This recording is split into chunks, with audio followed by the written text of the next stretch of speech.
अब आप बोलोगे कि मैम एमसीक्यू पेपर है, बट बाद में तो सब्जेक्टिव लिखना है ना, तो क्यों ना अभी से ही नोट्स बनाने की प्रैक्टिस करें। एंड आप ट्रस्ट कीजिए आपके नोट्स डायरेक्टली स्टडी मैथ से हैं, चाहे आप कंपेयर भी कर लीजिएगा, ठीक है। डायरेक्ट स्टडी मैथ से आपके नोट्स बनेंगे and point wise arrow form, equation form, बिल्कुल समराइज वे में, जो आपको 1 डे बिफोर इजी रहेंगे आपको पढ़ने के लिए, ठीक है। फिर साइड बाय साइड आपको क्वेश्चन बैंक मिलेगा apart from your study math question, जैसे प्रीवियस ईयर, आरटीपी, एमटीपी, उसमें सारे कवर होंगे, ठीक है। वो एक्स्ट्रा आपको बाद में मिलेगा, अभी स्टार्टिंग में नहीं, ऑब्वियसली बाद में, ठीक है। दूसरी चीज ये तो हो गया ईगो। देन बीसीके में आपको कोई बुक खरीदने की जरूरत नहीं है, क्योंकि मैं आपको बताऊं बीसीके पढ़ने के लिए आपके लिए बेस्ट बुक आपकी स्टडी मैथ ही है। सो बीसीके हम स्टडी मैथ से पढ़ेंगे, आपको कोई बाहर से बुक लेने की जरूरत नहीं है। एक छोटी सी टिप एक और आपको दूंगी, पूरी सीए जर्नी में ना अपनी स्टडी मैथ को अपना बेस्ट फ्रेंड बना लो। जो भी इंस्टीट्यूट स्टडी मैथ देता है उसको मिस मत करो, कोई भी सब्जेक्ट हो, क्वेश्चन पेपर वहीं से बन के आता है, ट्रस्ट मी, चाहे आईपीसीसी का हो चाहे फाइनल का हो। जिस स्टूडेंट ने स्टडी मैथ करी होती है, उसके क्वेश्चंस करे होते हैं, एमटीपी करा होता है, आरटीपी करा होता है, उसके पास होने के चांसेस 90% तक बढ़ जाते हैं। वो 10% उसकी एबिलिटी भी तो है ना, तो 90% चांसेस बढ़ जाते हैं। तो अपनी स्टडी मैथ को बिल्कुल मत छोड़ना सारे सब्जेक्ट्स में, इसलिए बीसीके हम डायरेक्ट स्टडी मैथ से पढ़ेंगे, ओके। फिर coming to the third chapter of BCK. Third chapter आपको थोड़ा सा आइडिया होगा, उसमें नाम करने पड़ते हैं सीईओ के, सीएफओ के, सुना आपने?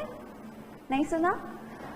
अच्छा, उसमें ना आपको डिफरेंट कंपनीज के बारे में बताया हुआ है, थर्ड चैप्टर ऑफ बीसीके, एक बार खोल के देखना। तो उसमें आपको क्या करना होता है, उसमें आपको जैसे एयरटेल है, एयरटेल के आपके सीईओ का नाम पता होना चाहिए, सीएफओ का नाम पता होना चाहिए, उसके हेडक्वार्टर्स कहाँ है वो पता होना चाहिए। तो कई टीचर्स आपको ना लिस्ट दे देते हैं, जैसे एयरटेल, अंबानी, एप्पल, इन सब की पूरा लिस्ट दे देते हैं, सीईओ के नाम जैसे है लर्न करो। हम ऐसे नहीं करेंगे।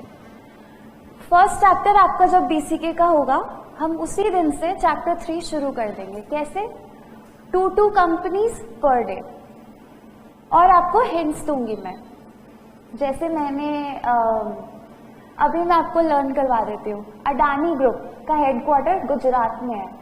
आपको पता है गुजरातियों के सरनेम अडानी, भूटानी यही होते हैं, ANI लास्ट में होता है, तो इसलिए उसका हेडक्वार्टर इन गुजरात। आपको ऐसे ही लर्न हो गया।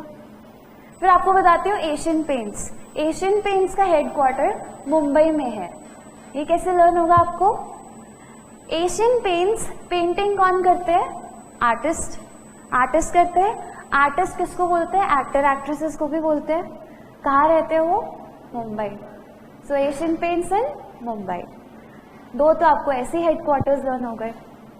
तो इस तरह के हिंट्स से आपको ज्यादा लर्न होगा rather than just learning from the list, ठीक है। तो ये थर्ड चैप्टर हम ऐसे करेंगे।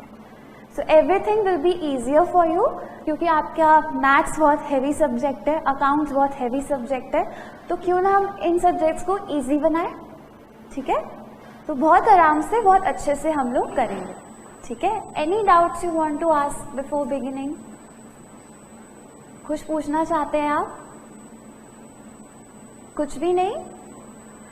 ओके। अच्छा, एक और चीज, अगर आपको कहीं भी लगे कि मैम आप स्लो पढ़ा रहे हो, मैम आप फास्ट पढ़ा रहे हो, मैम मुझे समझ में नहीं आ रहा, आप बोलेंगे। आपस में बोलने से अच्छा आप उसको बोलो ना जिसके बारे में आप बोल रहे हो। तो फेस पे बोलिए, सबके सामने बोलिए, मुझे कोई प्रॉब्लम नहीं है, because I am for you. आपको जैसा भी लग रहा है प्लीज अपने अंदर मत रखना। स्लो लग रहा है पढ़ना तो मुझे बताइए, फास्ट जा रही हूँ तो भी बताइए, ठीक है। So don't hesitate in anything, we are just like a family here, और आपस में ही उसे सबके सामने रखिए, ठीक है।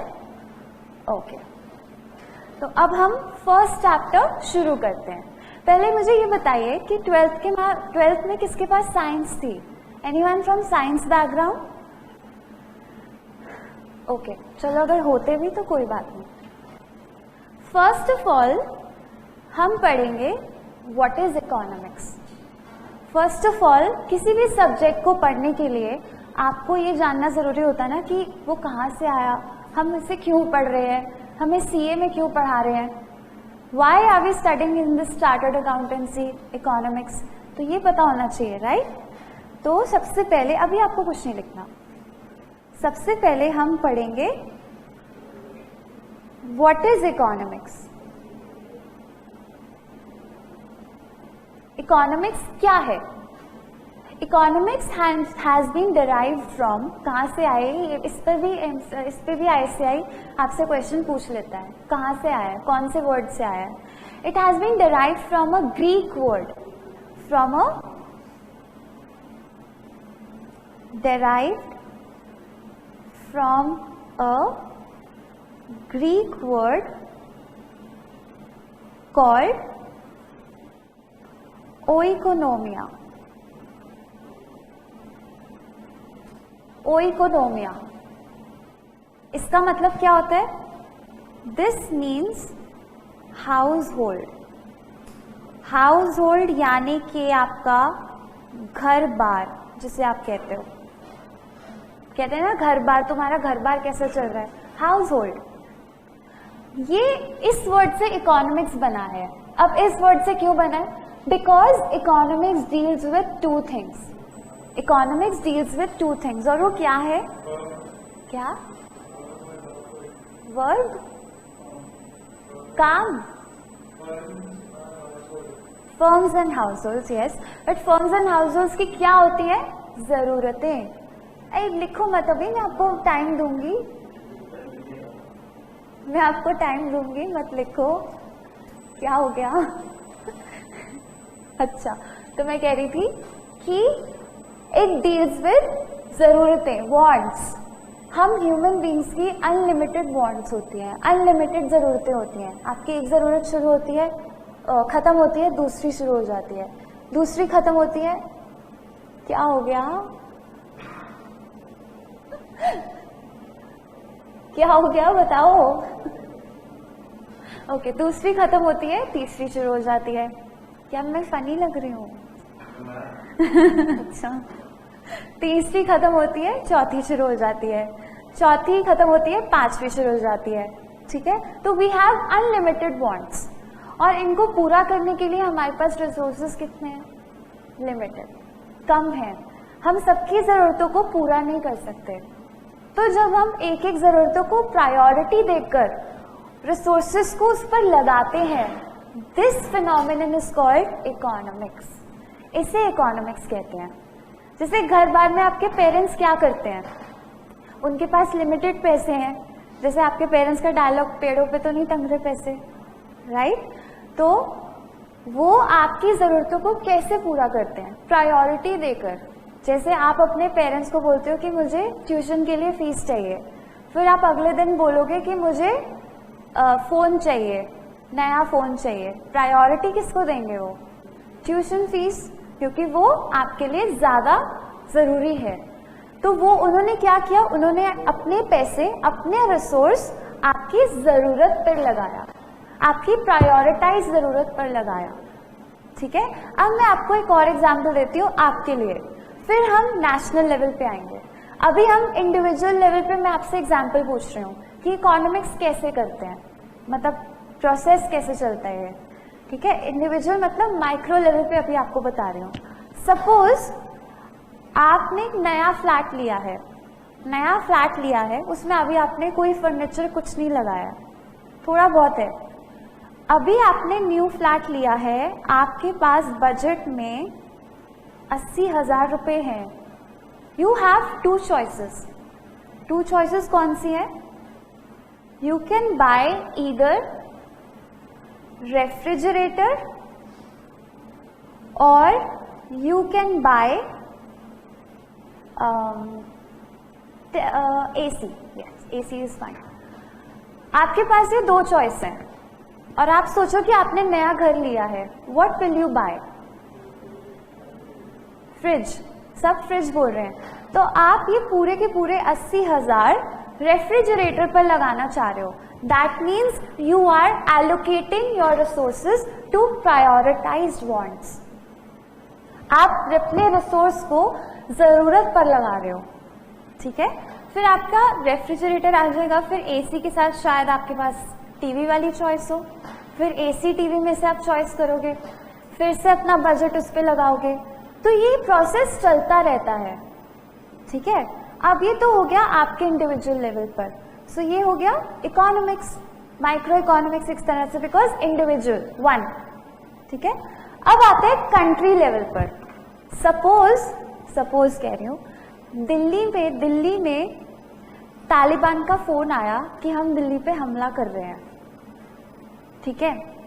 So Delhi is on red alert and आसपास भी धमकियां आई हैं, बट दिल्ली में ज्यादा आया है। दिल्ली में 2-3 फोन आए हैं, और जो दिल्ली के लिए फोन आया है वही उसी में बोला हुआ है, मतलब कि हम यूपी और क्या है आसपास, चंडीगढ़, इन जगहों पर भी हमला कर सकते हैं, हरियाणा, ठीक है। तो अब आप मुझे बताओ कि गवर्नमेंट की अब क्या प्रायोरिटी है। गवर्नमेंट अपना पैसा, अपना बजट किस पर लगाएगी? डिफेंस। तो आपने खुद बताया कि गवर्नमेंट के पास जो रिसोर्स है, यानी कि पैसा, वो किस पे लगाएगी? डिफेंस पर, डिफेंस की जरूरत पर, राइट। क्या हो गया? नहीं, अब तो आपको बताना पड़ेगा, आपको बार बार हंसी आ रही है। बताओ, यहाँ पे हमले की बातें चल रही है, आपको हंसी आ रही है।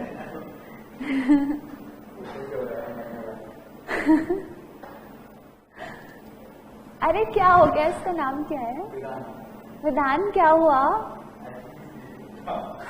है? मुझे सुनाई नहीं दिया। अच्छा, तो अब आपने नेशनल लेवल पर प्रायोरिटाइज किया। अब आपने नेशनल लेवल पर रिसोर्स को प्रायोरिटाइज करके एलोकेट किया, तो this is called macro economics, जब आप नेशनल लेवल पर कर रहे हो, ठीक है। अब सपोज कोई बाढ़ आती है, तो फिर गवर्नमेंट की प्रायोरिटी क्या हो जाती है? बेसिक जरूरतों को पूरा करना। गवर्नमेंट अपना पैसा सारा वहां लगाती है जिस जगह पर बाढ़ आई है, तो गवर्नमेंट भी तो इकोनॉमिक्स कर रही है, ठीक है। So this is what called economics, ठीक है। तो आपको बेसिक कंसेप्ट समझ में आया, व्हाट इज इकोनॉमिक्स, ठीक है, ओके। सो इंस्टीट्यूट अब किस किस पर क्वेश्चंस देता है? एक तो इंस्टीट्यूट इस पर क्वेश्चन दे देता है, कौन से वर्ड से आया इकोनॉमिक्स। फिर इंस्टीट्यूट इस पर क्वेश्चन दे देता है कि इकोनॉमिक्स कौन से वर्ड से आया, ये तो है सॉरी, ग्रीक वर्ड किस टाइप के वर्ड से आया। फिर कौन सा वर्ड है वो, ओइकोनॉमिया, ये भी आपको लर्न करना है। फिर ये भी आ सकता है कि इसका मतलब क्या होता है, ये भी इंस्टीट्यूट पूछ लेता है, मतलब क्या है? House hold. सो ये 3 चीजें आपको याद रखनी है। Economics has been derived from Greek word called oikonomia, meaning household. So these 3 things important questions for MCQ, ठीक है। अब आप इतना नोट कर लीजिए, एग्जाम्पल मत करिएगा, यहां तक कर लीजिए, है ओ सॉरी यहां तक कर लीजिए, पूरा मत ये न्यू फ्लैट मत करिएगा, ठीक है। फिर हम आगे बढ़ते हैं इसके बाद।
लिख लिया हो तो बताना.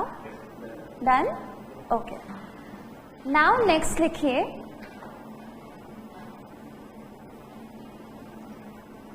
Economics. Economics deals with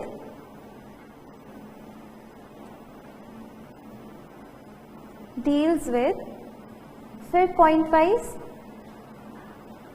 unlimited wants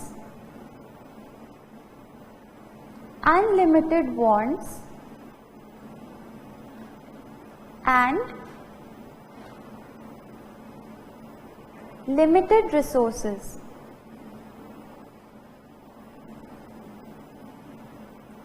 Unlimited wants, limited resources. या फिर ब्रैकेट में एक और चीज लिखिए, the means to satisfy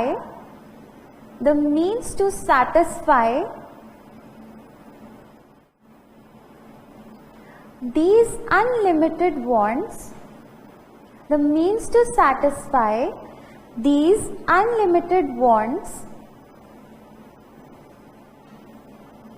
the means to satisfy these unlimited wants are limited.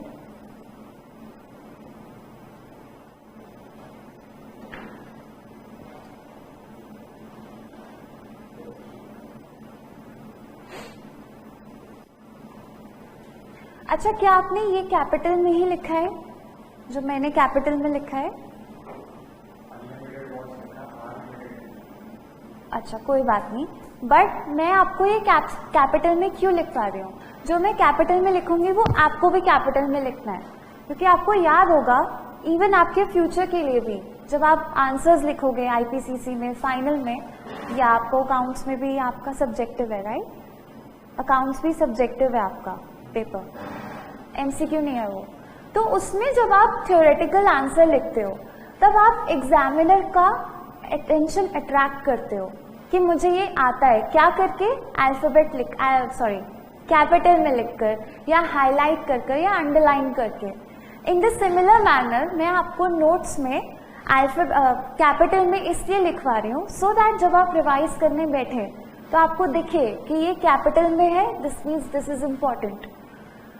And इससे आपकी प्रैक्टिस भी होगी, मतलब इम्पॉर्टेंट चीज़ें कैपिटल में लिखने की आदत अच्छी होती है. आप आगे जाके एग्जामिनर को बताओगे कि हाँ मुझे आता है, ये देखो मैंने लिखा है ऐसे, तभी कैपिटल में लिखते हैं. ठीक है, तो जो हम कैपिटल में लिखेंगे वो आप प्लीज उसे हाईलाइट कीजिए और कैपिटल में ही लिखिए. ठीक है, तो इस तरह के आपके नोट्स बनेंगे. ओके, अब आप 1 मिनट रुकिए, मैं आपके लिए क्वेश्चन बनाती हूँ. आईसीआई का आता है क्वेश्चन, जितना भी अभी मैंने पढ़ाया ना उसमें से आप मुझे सही आंसर बताना. मैं आपके सामने नहीं लिख रही, पर्सनली लिख रही हूँ, आपके सामने अभी प्रेजेंट कर दूंगी. ठीक है, बस 2 मिनट दीजिए.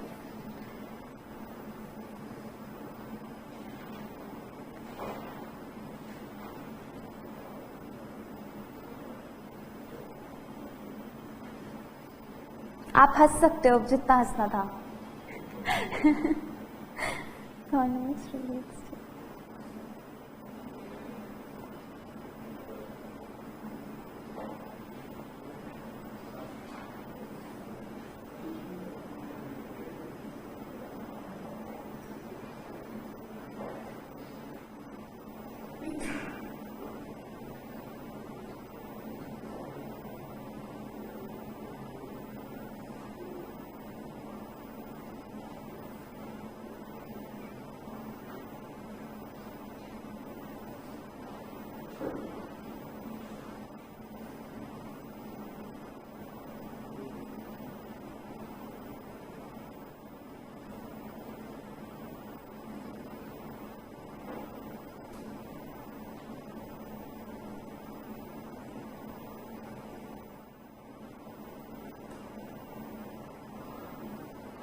आपको नोट नहीं करना है, बस आंसर बताना है. Now tell me the answer. What is the answer?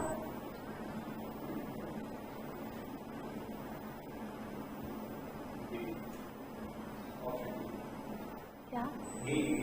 D. D, right? सबका डी है? Yes, very good.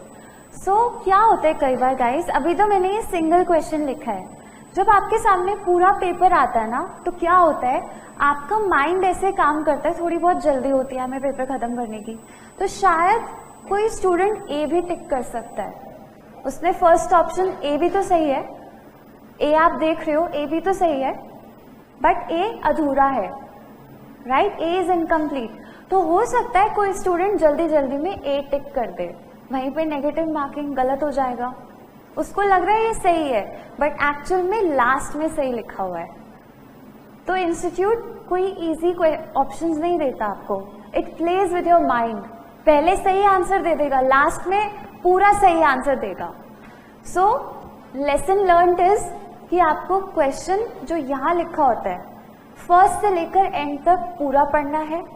ऑप्शन चाहे ए आपका 10,000% सही हो, तब भी आपको डी तक पूरा लास्ट तक पढ़ना है. उसके बाद आपको अपना आंसर डिसाइड करना चाहिए. अभी ये अकेला लिखा हुआ था, इसलिए you could recognise the right answer, but trust me जब पूरा पेपर आता है आपके सामने तब ऐसा होता है. And don't worry, we will be taking mock test twice. 2 बार आपके मॉक टेस्ट होंगे बिफोर एग्जाम, ठीक है, जो मैं पर्सनली चेक करती हूँ, यहाँ पे कोई चेक नहीं करता. एंड मैं हर एक स्टूडेंट को पर्सनली कमेंट देती हूँ. लाइक मुझे आइडिया तो हो ही जाएगा कि आपके अंदर कितनी कैपेबिलिटी है 3-4 क्लासेस में, तो जो जिस बच्चे की जैसी कैपेबिलिटी है वैसे कमेंट्स लिखती हूँ पर्सनली, ठीक है, सो दैट आपको अपना थोड़ा कॉन्फिडेंस भी आए और आप उस पर काम भी करो. जैसे कुछ बच्चे सिली मिस्टेक्स करते हैं, तो पता लग जाता है किसने सिली किया है, किसने जानबूझकर किया है या किसने गलती से किया है, तो फिर मैं उसके कमेंट पे लिखती हूँ avoid making silly mistakes, so that वो उस पर काम करे. तो यहाँ 1-on-1 चलता है, ऐसे नहीं कि ओवरऑल मैंने किसी और को चेक करने के लिए दे दिया, ठीक है. सो और टेस्ट भी आपके, जैसे फर्स्ट चैप्टर ओवर हुआ, फर्स्ट चैप्टर में 2 यूनिट्स हैं, तो आपका ओवरऑल फर्स्ट चैप्टर का टेस्ट होगा. फिर सेकेंड चैप्टर ओवर हुआ तो 3 यूनिट्स है, सेकेंड चैप्टर का कंबाइंड ओवरऑल टेस्ट. सो ऐसे chapter wise chapter we will be doing the test also. And मैं रिक्वेस्ट करूंगी कि आप अच्छे से टेस्ट दें, वरना यही होता है कि जिस दिन टेस्ट होता है स्टूडेंट्स आते ही नहीं है. So it is for you, ठीक है, प्लीज टेस्ट दीजिएगा अच्छे से, ठीक है. Okay, anything else you want to ask? जितना भी अभी हमने किया है, नहीं पक्का? ओके, ये तो हो गया आपका इकोनॉमिक्स, ये क्या है, ठीक है. अब हम पढ़ने वाले हैं 2 main branches of economics. 2 main branches कौन सी है? Micro, macro. कुछ स्टूडेंट्स को लगता है ये इकोनॉमिक्स के टाइप्स हैं, ये टाइप्स नहीं है, ये ब्रांच है. जैसे एक सिर्फ इंडिविजुअल लेवल पे डील करती है, एक नेशनल लेवल पे डील करती है, ठीक है. सो आपको कैसे करना है इसे? आपको ना देखो, एमसीक्यू सॉल्व करने की एक ट्रिक होती है. ट्रिक क्या होती है? आपको हर टॉपिक से कीवर्ड्स, रिलेटेड कीवर्ड्स पता होने चाहिए. जैसे आपने देखा माइक्रो लिखा है, तो माइक्रो से रिलेटेड कीवर्ड्स क्या है? Internal environment, small level, individual level, firm level, ये सारे कीवर्ड्स किसके हैं? माइक्रो के. फिर मैक्रो के कीवर्ड्स क्या होंगे? National level, external environment, overall level, right, economy level. तो ये सारे कीवर्ड्स आपको ध्यान रखने हैं, ठीक है. कीवर्ड्स माइंड में आते रहेंगे तो आंसर भी सही आएगा. तो कीवर्ड्स में बड़े बड़े हिंदी में, इंग्लिश में, हर तरीके से लिखवाती हूँ, ठीक है. ओके, तो सबसे पहले हम एक तरह से ना, जैसे किसी मूवी का ट्रेलर होता है ना, आपके माइक्रो इकोनॉमिक्स में आपकी पूरे बुक का ट्रेलर दिया हुआ है, मतलब छोटे छोटे 5-6 पॉइंट्स दिए हुए हैं और एक तरह से इंट्रोडक्शन दिया हुआ है कि आप अपने सब्जेक्ट में क्या पढ़ोगे. Let me tell you one thing, जो आपका सब्जेक्ट है बिजनेस इकोनॉमिक्स है, मीन्स बिजनेस से रिलेटेड, तो इसमें आपका मैक्रो से रिलेटेड कुछ नहीं है. Everything is related to micro economics. ये सब्जेक्ट आपको ये सिखाएगा कि बिजनेस कैसे करते हैं, ठीक है. भले ही आपका ड्रीम हो कि आपको जॉब करनी है, बट बिजनेस करना is a very good option. And मैं आपको एक टिप दूँ, अगर आप बिजनेस करने का सोच रहे हैं तो एग्रीकल्चर में जाइए, बहुत स्कोप है, ट्रस्ट में। 14 भैंसे रखो, मतलब एक न्यूज़ आई थी, एक IT स्टूडेंट था IIT का, तो लोगों को हंसी आती है कि इसने 14 भैंसे खरीद लिए, तो उसको जॉब बहुत अच्छी मिल रही थी, job offer I don't know lakhs में उसका पैकेज था, 30 to 40 लैक्स का पैकेज था। उसने उसको रिजेक्ट करके 14 काउज या 14 आई डोंट नो बफेलोज खरीदी और उसने डेयरी का बिजनेस शुरू कर दिया। And his turnover per year in crores, 5 to 7 crores. So agriculture में इन्वेस्ट कीजिए, बहुत स्कोप है, क्योंकि लोग चाय पीना छोड़ते नहीं है रोज। Nobody will miss food every day. कोई रोटी खाना, रोटी, हम इंडियंस हैं, हमें रोज रोटी चाहिए, चपाती चाहिए, उसके बगैर हमारा दिन नहीं गुजरता। सो दिमाग से सोचिए। मैं तो अपने स्टूडेंट्स को यही कहती हूँ कि खाली जॉब के पीछे मत भागो, जॉब करो सिर्फ एक्सपीरियंस के लिए, कि लाइफ में आपको एक्सपीरियंस मिल गया, उसके बाद अपना शुरू कीजिए कुछ भी, what ever you like. Agriculture मैं आपको सिर्फ एक ऑप्शन दे रही हूँ, एग्रीकल्चर में जाइए, या फिर आप बच्चों के टॉयज में भी जा सकते हैं, उसमें भी बहुत स्कोप है। हाउएवर ये लॉकडाउन की वजह से थोड़ा वो अफेक्ट हुआ है, बट टॉयज बिजनेस भी बहुत अच्छा है, प्रॉफिट मार्जिन बहुत है, क्योंकि कंपटीशन कम है, हर कोई टॉयज नहीं बेचता बच्चों के। So that is why competition is too much in that area also. ठीक है, बाकी आजकल आपने देखा ये फार्मास्यूटिकल्स में भी ज़्यादा स्कोप है, राइट, क्योंकि जिस तरह से हालात चल रहे हैं। सो ऑब्वियसली मैं यही कह रही हूँ कि अपनी इन्वायरमेंट से अपडेटेड रहिए, ठीक है, और उसी हिसाब से अपना फ्यूचर प्लान कीजिए, क्योंकि जो लोग इन्वेस्ट करते हैं वही आगे बढ़ जाते हैं। ठीक है, और इन्वेस्ट करना भी सीखिए, हो सके तो स्टॉक मार्केट में इन्वेस्ट करना या दूसरी चीज़ों में इन्वेस्ट करना, जो IPOs आते हैं उनकी वीडियोस देखिए। बच्चों, आपकी कल अकाउंट्स की क्लास है, लेकिन वो है 12 बजे से कल करके, बाकी रेगुलर सुबह से करेंगे क्लास। परसों उसकी मैथ की है, इकोनॉमिक्स की, ठीक है, तो आप अपना शेड्यूल बता देना। Okay sir. आप वो इसको परसों मैं आपको इन्वेस्ट करने का एक और लॉजिक बताती हूँ। आपने अपने पैसे, सपोज आपकी इनकम आ रही है, आपने सेव करके अकाउंट में रख दी, सेविंग्स अकाउंट में, अब वो पड़ी हुई है, बस उसका कुछ फायदा हो रहा है आपको, बस छोटा मोटा इंटरेस्ट आ रहा है अगर आपने फिक्स डिपॉजिट अकाउंट में रखा है तो। लेकिन अगर आप इन्वेस्ट करोगे तो आपकी मनी की वैल्यू बढ़ेगी। लाइक फॉर एग्जाम्पल, अगर आपने 100 रुपये का आज शेयर खरीदा है, तो वो थोड़े टाइम बाद, देखो करेंसी की वैल्यू बढ़ती रहती है, चीज़ें महंगी हो रही हैं, इन्फ्लेशन रेट ज़्यादा हो रहा है। सो थोड़े टाइम बाद जब आप उसी शेयर को बेचोगे, वो शेयर 1000 रुपये में बिकेगा, because money value has increased. और यही आपके जो सेविंग्स अकाउंट में 100 रुपये पड़े, वो 100 रुपये ही मिलेंगे आपको, 102 मिल सकते हैं, 105, उससे ज़्यादा नहीं। So learn to invest from this age only, this is the right age, क्योंकि आगे जाके आप आर्टिकलशिप में लग जाओगे, टाइम नहीं मिलता, दूसरी चीज़ें, फाइनल की पढ़ाई बहुत टफ होती है, टाइम नहीं मिलता। सो ये चीज़ें अभी से करना शुरू कर दीजिए, ठीक है, ओके। सो पहले हम माइक्रो इकोनॉमिक्स के बारे में लिखते हैं, एक एक करके पॉइंट लिखेंगे, एक एक करके समझते जाएंगे, ठीक है। फर्स्ट लिखिए ऐसे, ये क्वेश्चन मत लिखिएगा आप, there are 2 branches of economics. There are 2 branches of economics.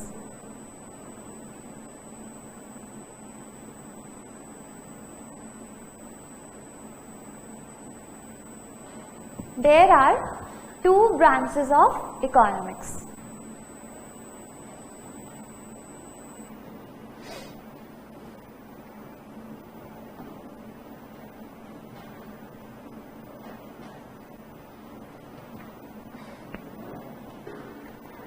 First लिखिए माइक्रो इकोनॉमिक्स, फर्स्ट लिखिए माइक्रो इकोनॉमिक्स, छोटी सी हम इसकी 1 लाइन डेफिनेशन लिखेंगे एंड देन पॉइंट्स लिखेंगे। यहां तक लिख लिया तो बताना। माइक्रो इकोनॉमिक्स, हैंड राइटिंग समझ में आ रही है? ओके। पॉइंट्स लिखने से पहले एक और exam tip for your subjective exams. जब भी आपसे कोई पॉइंट वाला क्वेश्चन पूछा जाए ना, जिसमें आपको पॉइंट्स लिखने हैं, जैसे सबसे ज्यादा होते हैं discuss the advantages of this, disadvantages of this, उसमें आप पॉइंट वाइज लिखते हो, एक नंबर 1 नंबर 2। तो कभी भी ना डायरेक्टली एडवांटेजेस मत लिखिए, कभी भी डायरेक्टली एडवांटेजेस मत लिखिए। जैसे आपने बिजनेस स्टडीज में पढ़ा होगा, describe the advantages of outsourcing, तो ऐसे करके क्वेश्चन आता था ना। तो पहले क्या कीजिए, आउटसोर्सिंग का 1-2 लाइन लिखिए कि आउटसोर्सिंग क्या होता है, फिर लिखिए following are the advantages of outsourcing, फिर पॉइंट वाइज लिखिए। अगर मैं आपको माइक्रो इकोनॉमिक्स का मतलब बताए बिना उसके पॉइंट्स डिस्कस करने शुरू कर दूं, आप भी बोलोगे ना मैम बताओ तो सही क्या होता है ये। तो ऐसे ही आप एग्जामिनर को पहले बताते हो कि आउटसोर्सिंग क्या है, फिर आप उसके एडवांटेजेस बताते हो। मैं ये नहीं कह रही कि अगर आप नहीं लिखोगे तो मार्क्स कट जाएंगे, मार्क्स नहीं कटते, बट अगर लिखोगे तो एक्स्ट्रा मार्क्स मिलते हैं। जैसे कुछ स्टूडेंट्स डायरेक्टली एडवांटेज शुरू कर देते हैं। एक लाइन एटलीस्ट आउटसोर्सिंग के बारे में लिखिए। जैसे हम एक लाइन माइक्रो इकोनॉमिक्स के बारे में लिखेंगे, then we will move to the points. ठीक है, ओके। क्या हुआ, कुछ चाहिए? ओके, लिखिए behaviour of different individuals, behavior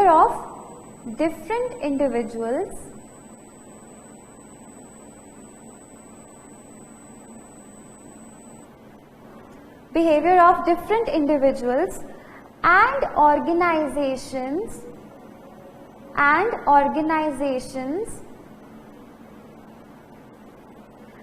within an economic system, within an economic system, within an economic system। फिर लिखिए इसके कीवर्ड्स जो आपको पता होने चाहिए।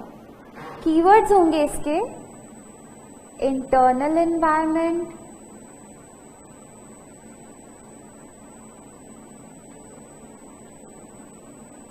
और आप इस लिस्ट में अपने आप से भी लिख सकते हो। कभी आपको फ्यूचर में किसी क्वेश्चन में लगा कुछ कीवर्ड जो माइक्रो इकोनॉमिक्स से रिलेटेड है, ठीक है, sorry, internal environment, then micro level,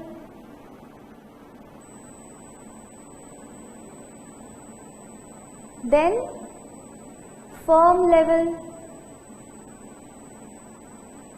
then individual level.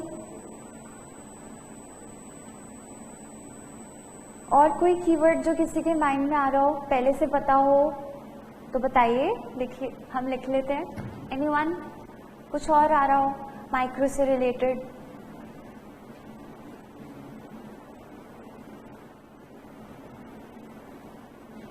नहीं, कोई बात नहीं। Micro means 1।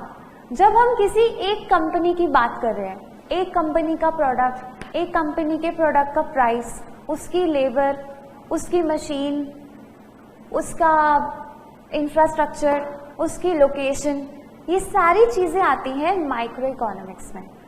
इसमें से इंस्टीट्यूट क्वेश्चन कैसे पूछता है, अलग अलग ना स्टेटमेंट्स दे देता है और बोलता है which of the following statement is related to micro economics.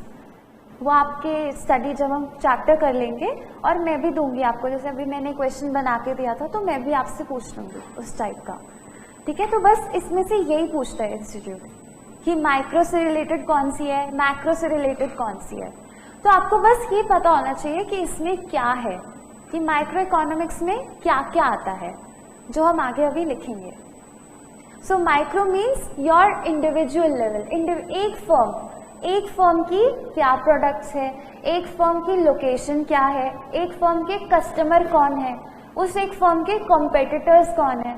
तो जो एक फर्म से रिलेटेड सारी की सारी चीजें, they are a part of micro economics.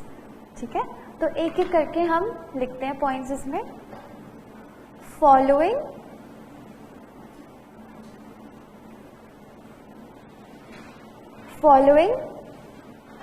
are the major points of study. Following are the major points of study.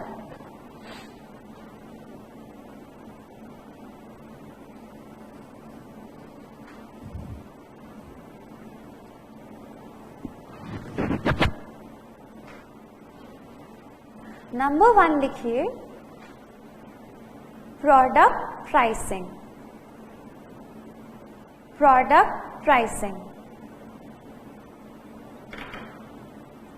फिर इसके ब्रैकेट में लिखिए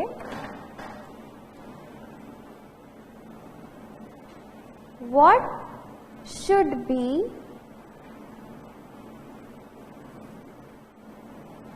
the price of my product. What should be the price of my product? मतलब आपकी firm का product का price कितना होना चाहिए।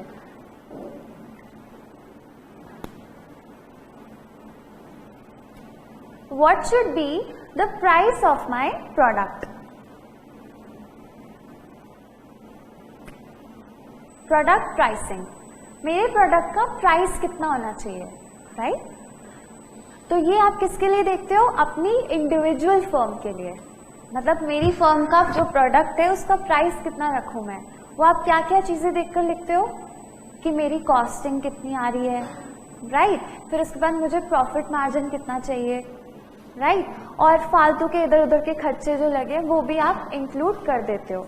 फिर कई बार सोचते हो कि मुझे डिस्काउंट दे देना चाहिए, राइट? ये सब चीजें, क्या चीज मुझे फ्री में देनी चाहिए।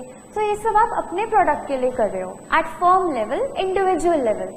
सो that's why this is called product pricing. ठीक है, नेक्स्ट लिखिए, I am very sorry, first 2 chapters theoretical है तो आपको थोड़ी बहुत नींद आएगी, सह लो थोड़ा, सह लो थोड़ा, ठीक है? उसके बाद आपको अच्छा लगेगा डिमांड से। ठीक है, ओके। कंज्यूमर बिहेवियर,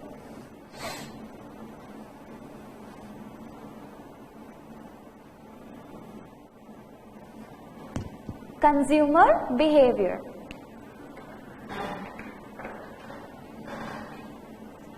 ये पढ़ेंगे आप चैप्टर नंबर 2 यूनिट 2, आपका पूरा है कंज्यूमर बिहेवियर। उसमें आप क्या पढ़ेंगे कि जो मेरा प्रोडक्ट है उसकी तरफ कंज्यूमर का क्या बिहेवियर है। ठीक है, जैसे कि आपने कोई प्रोडक्ट लॉन्च किया है तो आप ये भी तो जानना चाहोगे ना कि कंज्यूमर मेरे प्रोडक्ट को देख के कैसा रिस्पॉन्स दे रहे हैं, उनको पसंद आ रहा है या नहीं आ रहा, उनको क्या खामियां निकाल रहे हैं इसमें, उन्हें क्या प्रॉब्लम्स आ रही हैं, क्या मैंने जो प्राइस चार्ज किया है वो उतने पैसे देने को तैयार भी हैं या नहीं, उन्हें महंगा तो नहीं लग रहा, बहुत सस्ता तो नहीं लग रहा। ये सब चीजें आप देखते हो कंज्यूमर बिहेवियर में। आपके प्रोडक्ट के कंज्यूमर्स, आपके पर्टिकुलर प्रोडक्ट के कंज्यूमर्स, कि वो कैसा आपको रिस्पॉन्स दे रहे हैं। ये कैसे होता है? क्वेश्चनर्स के हेल्प से, सर्वेस की हेल्प से। आपने देखा है कभी यूट्यूब में जब आप कोई वीडियो स्टार्ट करते हो तो सर्वे आता है कि सबसे ज्यादा आपको किस चीज की ऐड दिखती है। तो ये एक तरह से सारे आपस में लिंक्ड है। आपने कभी ये चीज नोटिस करी है कि जब आप सपोज आपने मिंत्रा पे कुछ शर्ट देखी, अब इंस्टाग्राम आपको वही शर्ट दिखाता है, Amazon खोलोगे वो भी आपको वही सजेशंस दिखाता है, कोई भी आप साइट खोलोगे आपको वही शर्ट की सजेशंस आती हैं। तो ऐसा क्यों होता है? बिकॉज ये क्लाउड्स आपस में लिंक्ड है। ये एक तरह से आपकी ना, जो आपने सपोज आपने टाइप किया ब्लैक शर्ट फॉर मेन, तो ये जाके इंफॉर्मेशन स्टोर्ड हो जाती है। एंड जब ये कंपनीज, अलग अलग ब्रांड्स इनसे इन्फो मांगते हैं कि आजकल कस्टमर सबसे ज्यादा क्या सर्च कर रहा है, ठीक है, तो यहां से इनको पता लगता है कि सबसे ज्यादा डिमांड किसका है। मुझे क्या प्राइस रखना चाहिए। जो आप प्राइस रेंज सेट करते हो, ऐसे लिखते हो ना, black shirt below 500, black shirt between 500 to 1000, ये सारा नोट होता है। और ये जो जितने भी ब्रांड्स हैं ये रिकॉर्ड्स पूछते हैं गूगल से कि बताओ क्या सबसे ज़्यादा टॉप पे ट्रेंड में है, लोग सबसे ज़्यादा सर्च क्या कर रहे हैं, लाइक दिस। सो वहाँ से पता लगता है कि आपका कंज्यूमर आपके प्रोडक्ट के टुवर्ड्स कैसा रिस्पॉन्ड कर रहा है। जैसे स्मार्ट वॉच आप सोच ढूंढते हो तो सबसे ज़्यादा करंट ब्रांड में स्मार्ट वॉच किसकी चल रही है? नॉइज अमेज़फिट, नॉइज है ना, तो सबसे ज़्यादा लोग नॉइज सर्च करते हैं। अब मुझे कैसे पता? थोड़ा सा आप टाइप करोगे ना स्मार्ट वॉच या बैंड, सबसे पहले नॉइज आता है। तो वो क्यों आता है? सबके सर्चिंग इंजन से कि कितनी बार सर्च हुआ है। So this is how companies get to know how my consumer is behaving towards my product. ठीक है, तो ये आपका थोड़ा सा था चैप्टर 2 यूनिट 2 का टीजर कि कंज्यूमर बिहेवियर, आपके प्रोडक्ट के कंज्यूमर कैसे बिहेव कर रहे हैं आपके प्रोडक्ट के टुवर्ड्स। तो इसके सामने लिखिए, how is my consumer behaving towards my product. How is my consumer behaving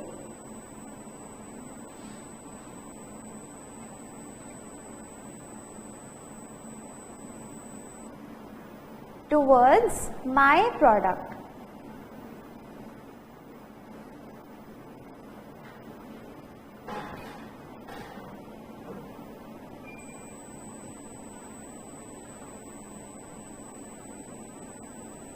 लिख लिया। फिर नेक्स्ट पॉइंट लिखिए, फैक्टर प्राइसिंग।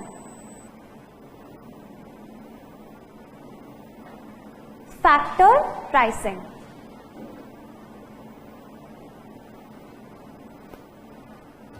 Factor pricing.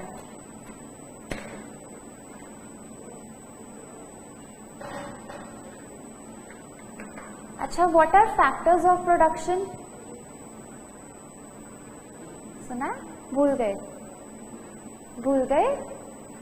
अच्छा, मैं आपको बताती हूँ क्या होता है, फिर आप बताना। जो चीजें आपके प्रोडक्शन में यूज होती हैं, हाँ, land, labour, capital, raw material, man, material, ऐसे करके ना 5 M's। सो ये सारी चीजें प्रोडक्शन में मदद करती हैं और ये सारी चीजें हर एक फर्म को चाहिए होती है प्रोडक्शन करने के लिए, अपने फिनिश गुड्स बनाने के लिए। इसके बारे में आप डिटेल में कहाँ पढ़ोगे? Chapter 3। Chapter 3 is about production. तभी मैं स्टूडेंट्स को कहती हूँ कि चैप्टर 2 आप कंज्यूमर बन के पढ़ो, रोल प्ले करो। चैप्टर 2 कंज्यूमर बनो, चैप्टर 3 प्रोड्यूसर बनो। जब आप चैप्टर 3 पढ़ोगे तो थिंक लाइक अ प्रोड्यूसर, जब आप चैप्टर 2 पढ़ रहे हो थिंक लाइक अ कंज्यूमर, तभी आपको ज्यादा अच्छे से समझ में आएगा। सो फैक्टर्स ऑफ प्रोडक्शन क्या होते हैं? जो चीजें आपके प्रोडक्शन में यूज होती हैं, जैसे आपके पैसे, आप खुद entrepreneur is also a factor of. आपके बिना प्रोडक्शन कैसे होगा? जो सोच रहा है, जो जिसने दिमाग में जो आइडिया लेकर आया है, वही तो मेन है, मतलब कि एंटरप्रेन्योर। ठीक है, फिर लैंड, जहां पर आप प्रोडक्शन करोगे, फिर मटेरियल, किस किस चीजों से आप प्रोडक्शन करोगे, फिर क्या चाहिए? लेबर, आदमी चाहिए काम करने के लिए, आप अकेले तो कर नहीं सकते, राइट। फिर क्या चाहिए? कैपिटल, आपके फिक्स्ड एसेट्स जो हेल्प करेंगे आपके प्रोडक्शन में। सो ये सारे अगेन किसके लिए? आपकी फर्म, इंडिविजुअल फर्म के लिए। सो उससे रिलेटेड है फैक्टर्स ऑफ प्रोडक्शन। और फिर आप इनकी कॉस्ट देखते हो कि मैं लेबर को कितनी पे कर रहा हूँ, मेरे रॉ मटेरियल कितने के आ रहे हैं, मेरी फैक्ट्री रेंट कितना जा रहा है, मैंने कितने पैसे लगाए हैं। फिर आप अपने प्रोडक्ट में ये सारी कॉस्ट ऐड करते हो, है ना, इंक्लूडेड होती है ना, तभी तो आप अपने प्रोडक्ट की फाइनल कॉस्ट निकालते हो, है ना। ऐसे ही करोगे आप, राइट। जैसे कि फॉर एग्जाम्पल आपके पेरेंट्स ने आपसे कहा कि आज़ादपुर मंडी से सब्जी ले आ, ठीक है, पैसे आके ले लियो, तो आप उनसे बस का किराया, मेट्रो का किराया भी लोगे, ठीक है। फिर वो जितने की आई सब्जी वो भी लोगे, फिर रास्ते में आपने कुछ खाया पिया वो भी लोगे कि मम्मी आपने भेजा, आपकी वजह से मैं लंच नहीं कर पाया, अब मैंने लंच भी खाया, तो आप वो भी लोगे। तो आपने जितना खर्चा किया वो सारे आप अपने पेरेंट्स से लोगे।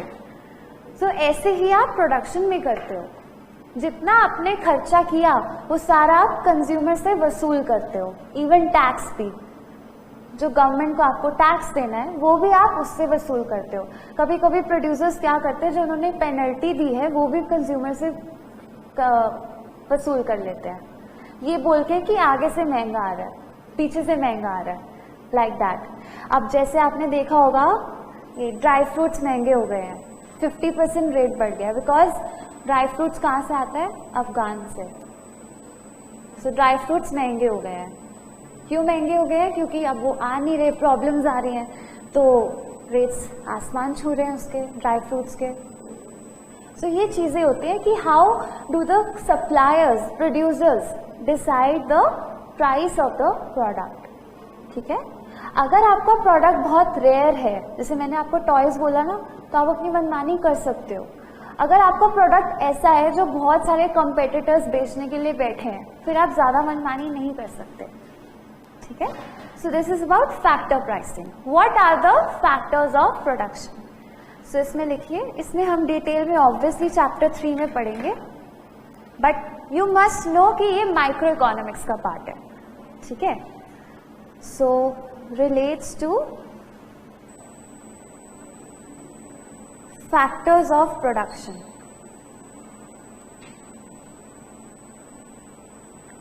Relates to factors of production.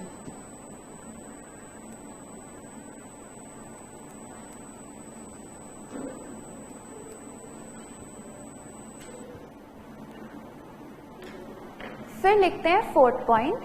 अभी तक 3 पॉइंट्स में you want to ask anything, any doubts? अच्छा, जब भी आपको क्लास के बाद कोई डाउट हो, आप पढ़ाई कर रहे हो, तो you can WhatsApp me. I will reply through voice message या text, but before 10:30 PM. ठीक है, सो आप कभी भी मुझसे डाउट्स पूछ सकते हो, बट बिफोर 10:30 PM। ये जो पिछला बैच मैंने पढ़ाया था, मतलब ये बच्चे 3 बजे डाउट पूछ रहे हैं, 4 बजे, 2 बजे, क्योंकि इनमें से ज़्यादातर नाइट आउल्स थे जो रात को पढ़ते हैं, तो करना पड़ता है। अब मैं कुछ नहीं कहती थी, but try to do that कि 10:30 से पहले अपने डाउट्स पूछें। ठीक है, अगर रात को पढ़ रहे हो, जैसे 3 बजे कोई डाउट आ गया, तो साइड पे लिख लो, उसको मार्क कर लो, सुबह पूछ लो। ठीक है, ओके। हाँ, लेकिन आपको एग्जाम के दिनों में छूट है, फिर आप 3-4 बजे पूछ सकते हो। ठीक है, जब एग्जाम आ जाएंगे। Number 4, the economic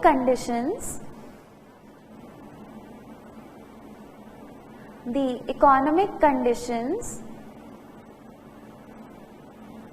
of a section of people. The economic conditions of a section of people.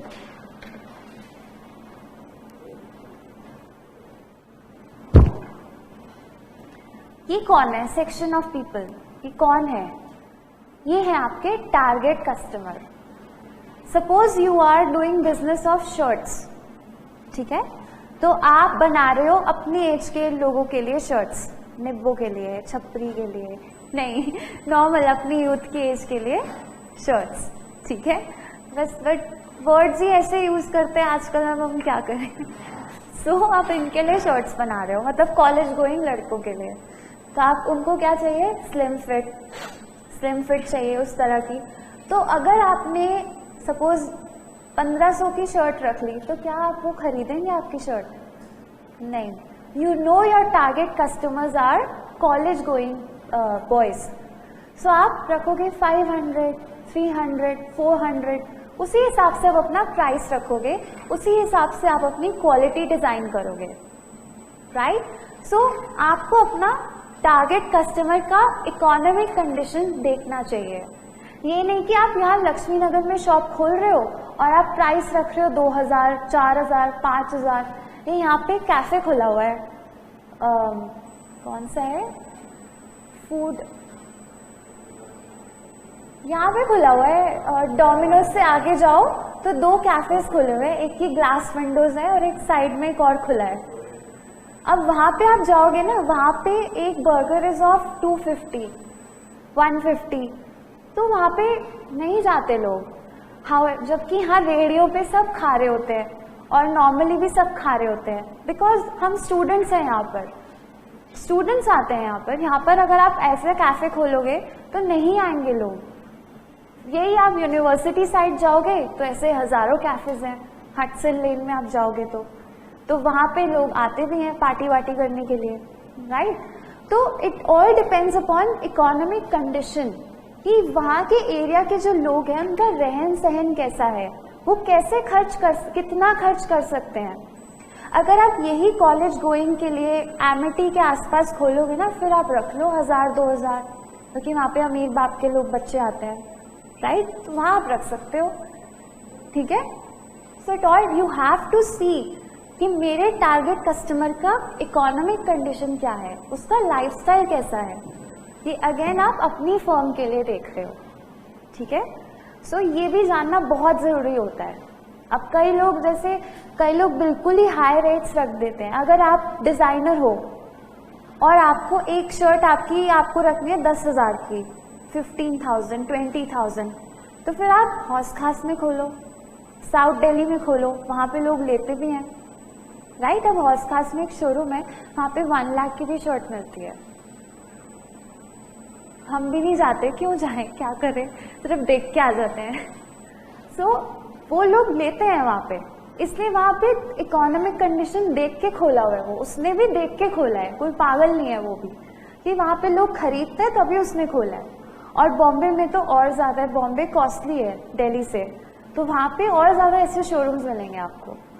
So it all depends upon कि आप कहाँ खोल रहे हो, कहाँ पर आप बेचना चाह रहे हो। You have to look at the economic conditions of the people living there. Economic condition मतलब lifestyle, ये कैसा है, कितना खर्च कर सकते हैं, ठीक है। So this relates to economic section of people मतलब target customers, your target customers.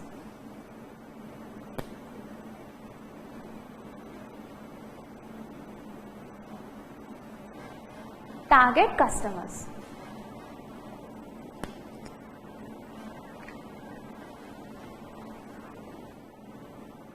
फिर नेक्स्ट देखिए, नंबर 2 पॉइंट्स रहते हैं बस। Number 5, behaviour of firms.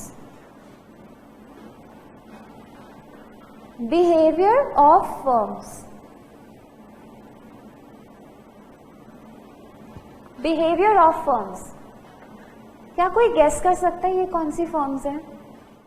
मेरी फर्म से रिलेटेड कौन सी फर्म्स हो सकती हैं? Competitors, yes. उसकी क्या स्ट्रैटेजी है, उसने बाहर डमी कैसे लगा रखे हैं, डमी को क्या पहना रखा है। लिटरली लोग देखते हैं ऐसे, कॉम्पिटिटर्स सब देखते हैं डमी को क्या पहनाया हुआ है, उसके शोरूम का डिज़ाइन कैसा है, उसने बाहर किसी को जोकर बना के तो नहीं खड़ा किया हुआ, लाइक दैट, यू नो, ये सब चीज़ें भी देखी जाती है। So these things are important कि मेरे कंपेटिटर की क्या स्ट्रैटेजी है, वो कैसे बेच रहा है, वो कैसे कस्टमर्स को अट्रैक्ट कर रहा है। जैसे क्या हुआ, like I am also a trainer in the gym, ठीक है, मैं जिम में भी ट्रेनिंग देती हूँ डांस वगैरह में। सो मेरा जिम के साथ एक बिल्कुल नया जिम खुला, ठीक है, मतलब उसने क्या स्ट्रैटेजी अपनाई, मेरा बिल्कुल साथ में, मैं अपने जिम को जा रही हूँ, बीच में आ गई वो, मैम प्लीज मेरा जिम देखिए, एंड लिटरली वो मुझे लेके गई अंदर, मुझे जिम पसंद आया, तो उसने मेरा रास्ता ब्लॉक कर दिया लिटरली, कि आप पहले मेरा जिम देखो कि साथ में ही है तो, and she took me to her gym, एंड फिर मुझे लिटरली वो पुराना वाला छोड़ना पड़ा कि ये वाला बेटर है। So these are the strategies जो ये लोग अपनाते हैं। वो बाहर ही खड़ी हो गई, और पता है वो सारे कस्टमर्स को ऐसे कर, क्योंकि स्कूटी जहाँ पे पार्किंग होती है वो एक ही जगह है दोनों जिम्स के लिए, तो जितने भी लोग वहाँ जा रहे थे ना, और वो ऊपर बैठे हुए हैं मेरे सर जो पुराने वाले, वो बैठे हुए, उनको पता ही लग रहा, नीचे से जितने भी कस्टमर्स आ रहे हैं उस वाले जिम में, वो सबको ब्लॉक करके अपने जिम में लेके जा रही है। सो दिस इज हाउ ये स्ट्रैटेजीज होती है, कंपटीशन स्ट्रैटेजीज, कि मेरा साथ वाला क्या कर रहा है, राइट। फिर मेरे सर ने क्या किया, जैसे मेरा वो जो पुराना वाला जिम था वो गर्ल्स जिम है, उन्होंने बाहर बड़ा बड़ा ऐसे लिख दिया हाईलाइट करके ग्लोइंग लाइट में वुमेन्स जिम, कि सिर्फ लड़कियों के लिए है। तो उन्होंने भी फिर स्ट्रैटेजी अपनाई कि मैं बड़ा बड़ा लिख देता हूँ, शायद वुमेन्स जिम देखकर सिर्फ लड़कियां हैं, राइट। सो ये सारी स्ट्रैटेजीज होती हैं कि उसने ऐसा किया तो मुझे ऐसा करना है, उसने ऐसा किया तो मुझे ऐसा करना है, वो कहाँ से रॉ मटेरियल खरीद रहा है, उसके रॉ मटेरियल की क्वालिटी क्या है, उसका उस सप्लायर के साथ रिलेशन क्या है, वो उसको कितने पैसे दे रहा है, ट्रांसपोर्टर कौन है उसका, डिस्ट्रीब्यूटर कौन है, ये सब चीजें देखी जाती है when you are someone's competitor. जैसे आप देखते हो कि साथ में कौन सी बुक से पढ़ रहा है, आप देखते हो ना कंपटीशन, ये कौन सी बुक से, ये कौन सी बुक है, ये कौन सा क्वेश्चन है। पता है आप कभी भी ना लाइब्रेरी में जाना, लक्ष्मी नगर वाली, वहां पे अगर कोई मोटी बुक्स लेके आ जाए ना, ऐसे लोग उसको ऐसे देखते हैं ऐसे कोई सेलिब्रिटी आ रहा है। मतलब इतनी मैंने सुना है स्टूडेंट से, मतलब वो ऐसे आता है तो सब उसके पास जाते हैं, ये कौन सी बुक है, ये कौन सी टीचर की बुक है, लाइक दैट। तो सबको एक दूसरे की स्ट्रैटेजीज जानने की वो होती है, क्यूरियोसिटी होती है, उत्सुकता होती है कि भाई ये कौन सी बुक से पढ़ रहा है, मैंने क्यों नहीं पढ़ा, ये कौन सा टेस्ट दे रहा है, लाइक दैट। तो आप अपने लेवल पे ही कंपटीशन करते हो, भले ही आप बिल्कुल लंगोटिया यार की तरह हो, बट अंदर ही अंदर जब दोस्त फेल हो जाए तो दुख होता है, जब दोस्त फर्स्ट आ जाए तो उससे ज्यादा दुख होता है, right. This is the truth, ठीक है। सो ये होता है बिहेवियर ऑफ फर्म्स। सो ये हम किसके लिए देख रहे हैं, अपनी फर्म के लिए, कंपेटिटर्स अपनी फर्म के। So this is a part of micro economics. So लिखिए,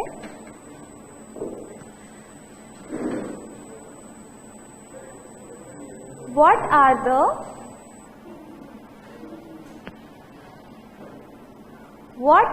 the strategies of my competitors?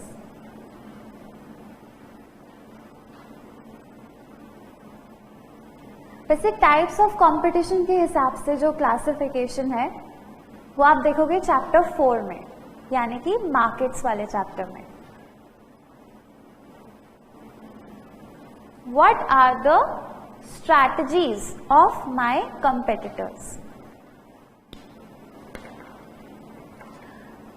फिर लास्ट पॉइंट देखिए,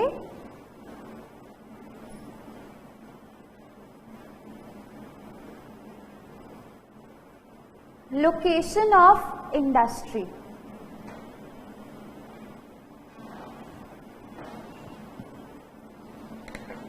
लोकेशन ऑफ इंडस्ट्री,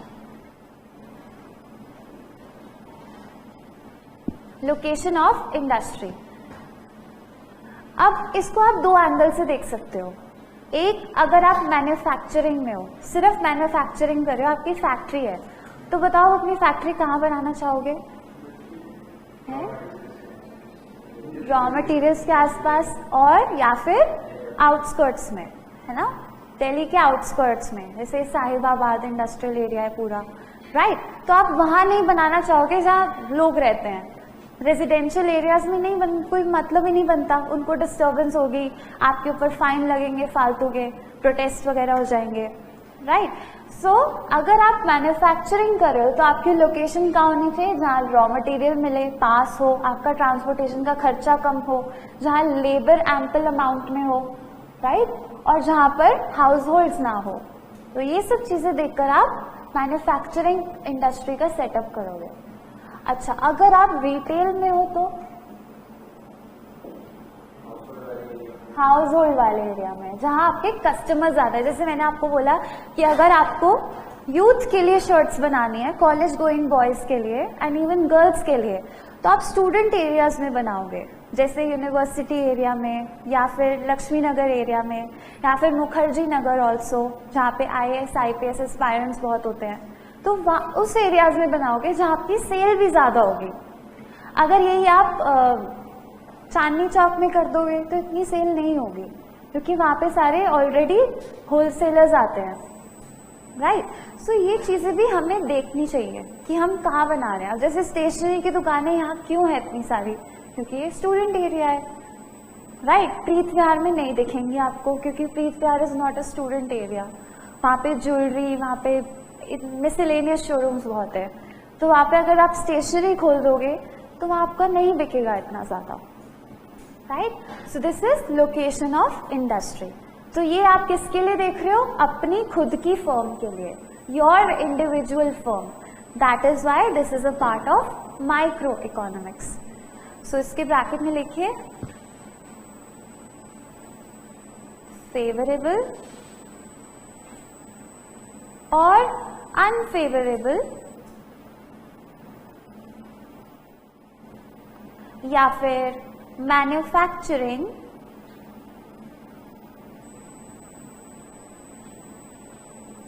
और रिटेल,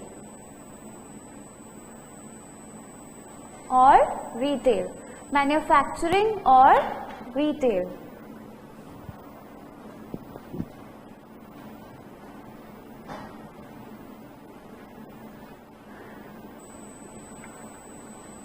डन।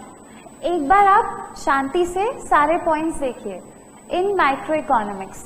कोई भी डाउट हो तो मुझसे पूछिए।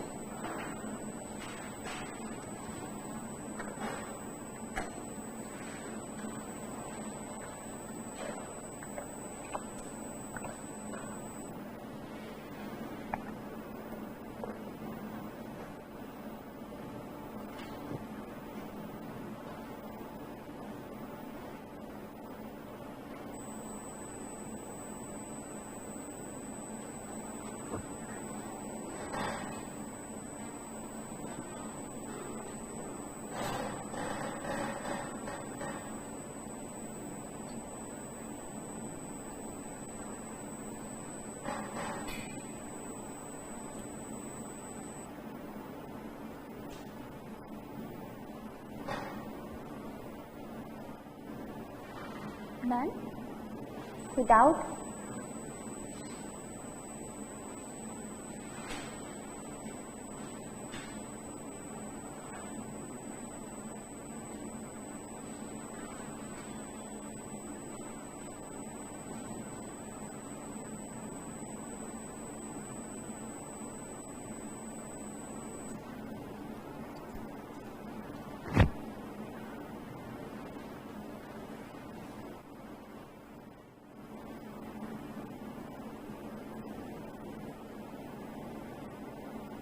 पढ़ लिया?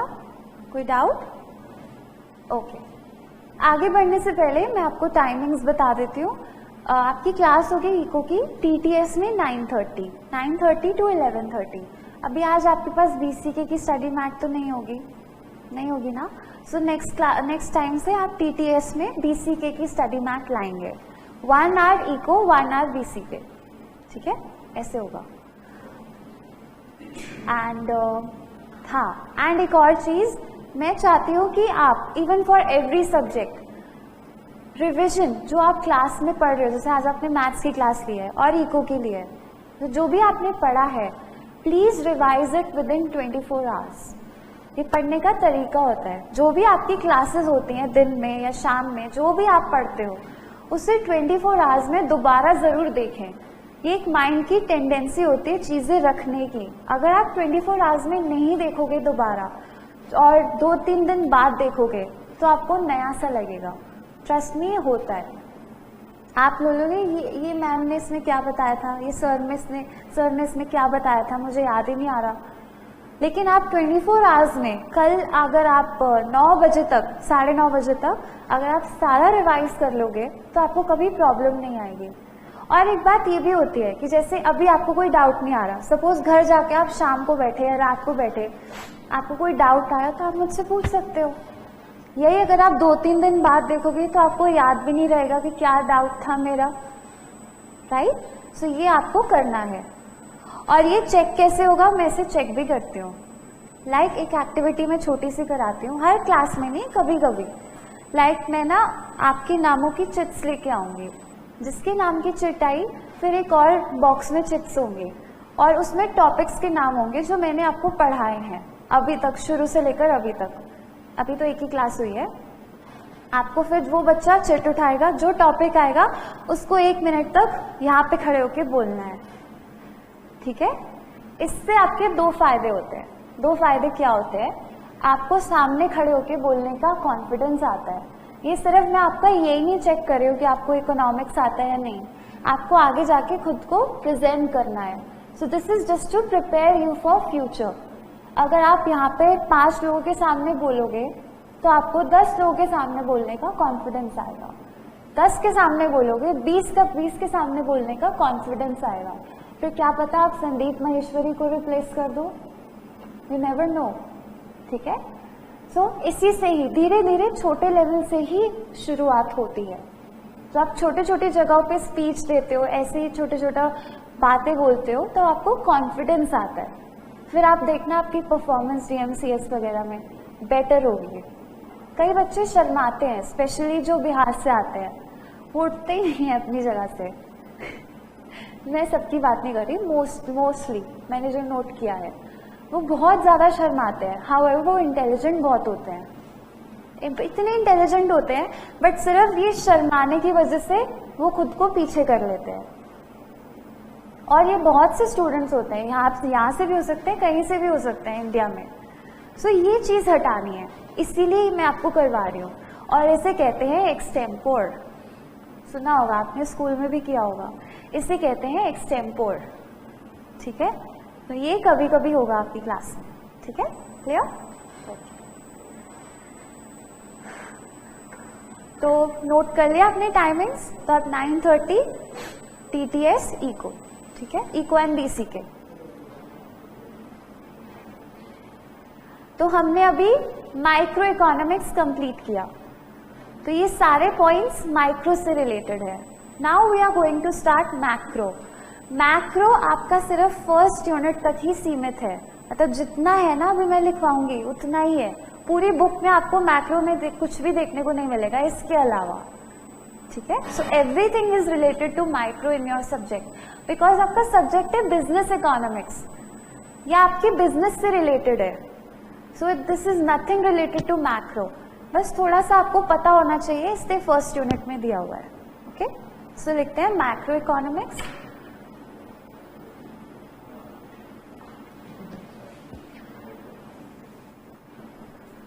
मैक्रो इकोनॉमिक्स,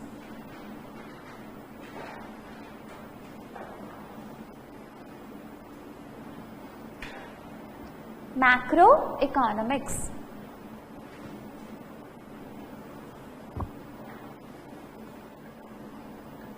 फिर से हम एक लाइन लिखेंगे, डेफिनेशन, फिर पॉइंट्स, ठीक है। It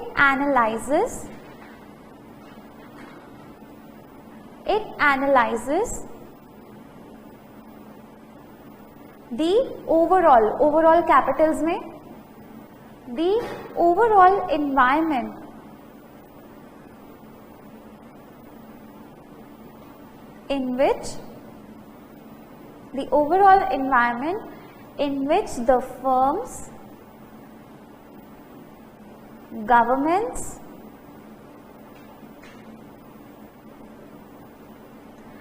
and households operate.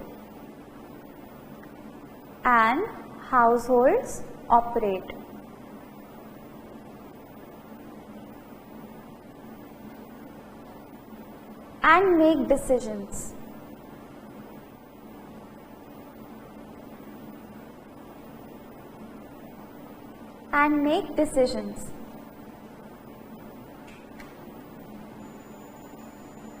फिर इसके कीवर्ड्स लिखते हैं।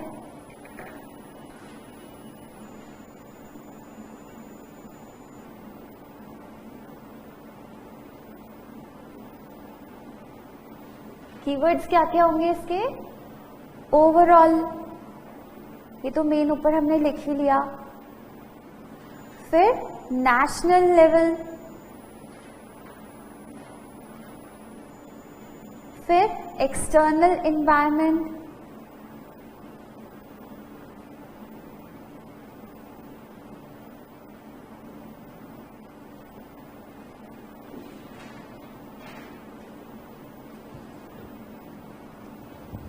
और क्या लिख सकते हैं इसमें, स्टेट लेवल, स्टेट लेवल भी आ जाएगा, राइट, स्टेट लेवल,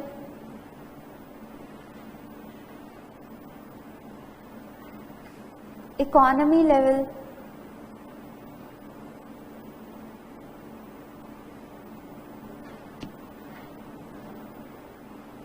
ये इससे रिलेटेड कीवर्ड्स, ठीक है।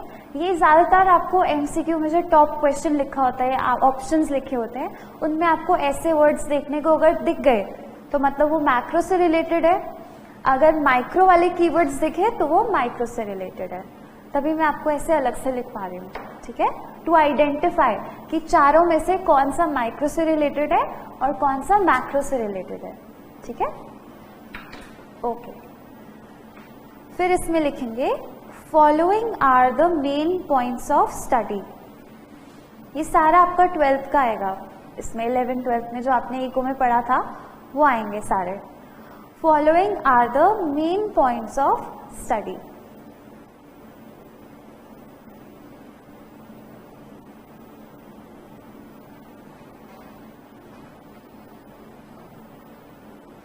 Following are the main points of study. Number 1, national income and national output. National income and national output. ये क्या होता है?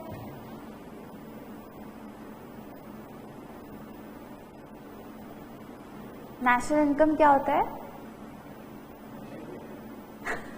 इंडिया की income is called national income, right, जिसमें आप जीडीपी देखते हो, जिसमें आप जीएनपी देखते हो, राइट। सो जब पूरे इंडिया की इनकम हम फाइंड आउट करते हैं, that is called national income. और इसमें हम ज्यादा घुसेंगे नहीं, बिकॉज इसमें सिर्फ आपको ये करने की जरूरत है कि मैक्रो में नेशनल इनकम आती है, नथिंग इन डिटेल हमें करने की इसमें कोई जरूरत नहीं है, because this doesn't come in exam. Exam में सिर्फ इतना आता है कि कौन सी चीज मैक्रो से रिलेटेड है, कौन सी माइक्रो से रिलेटेड है, ठीक है। तो नेक्स्ट पे चलते हैं। General price level and interest rates. General price level and interest rates.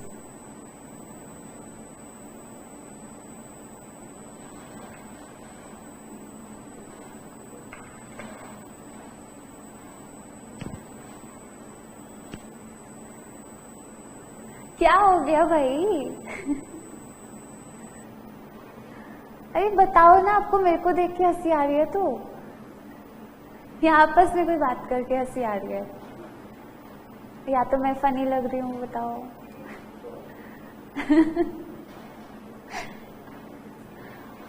General price level and interest rates, ये क्या होते हैं? जैसे गोल्ड का प्राइस ओवरऑल डिसाइड होता है, पेट्रोल प्राइसेस ओवरऑल डिसाइड होते हैं नेशनल लेवल पे, राइट। इंटरेस्ट रेट्स, जैसे बोलते हैं ना आजकल हाउसिंग लोन का इंटरेस्ट रेट कितना है, बोलते हैं ना ऐसे।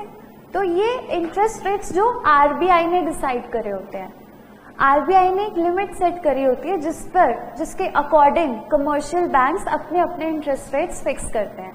जैसे आरबीआई कहता है कि तुम इससे ऊपर हाउसिंग लोन का इंटरेस्ट रेट नहीं रख सकते, तो वो RBI is a national bank, वो इंडिया का बैंक है, बैंक्स का बैंक है। सो आरबीआई जो रेट्स डिसाइड करता है वो होते हैं general interest rates, general price level, जो ओवरऑल डिसाइडेड होते हैं, और वो सीलिंग लिमिट्स के हिसाब से लोग अपने अपने प्राइसेस डिसाइड करते हैं, राइट। सो ये जनरल प्राइस लेवल मतलब ओवरऑल प्राइस लेवल्स, ठीक है, यस, ओके। फिर नेक्स्ट लिखिए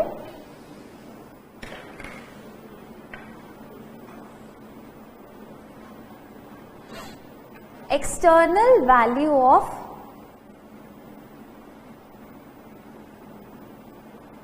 currency, external value of currency।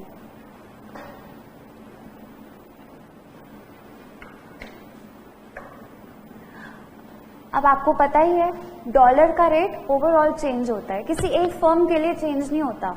अगर डॉलर या पाउंड या येन के रेट्स में चेंजेस आते हैं तो सारी फर्म्स जो डॉलर में एक्सपोर्ट कर रही है, इंपोर्ट कर रही है, वो भी अफेक्ट होती हैं, राइट? जैसे आपने देखा होगा कि अगर डॉलर के रेट में चेंज आता है वो सीधा पेट्रोल प्राइसेस को अफेक्ट करता है, राइट? बिकॉज पेट्रोल एक ऐसी चीज है जो इंटरनेशनली सेल होता है, और जो भी चीज ऐसे इंटरनेशनली सेल होती है वो ज्यादातर डॉलर्स में उसका आदान प्रदान होता है।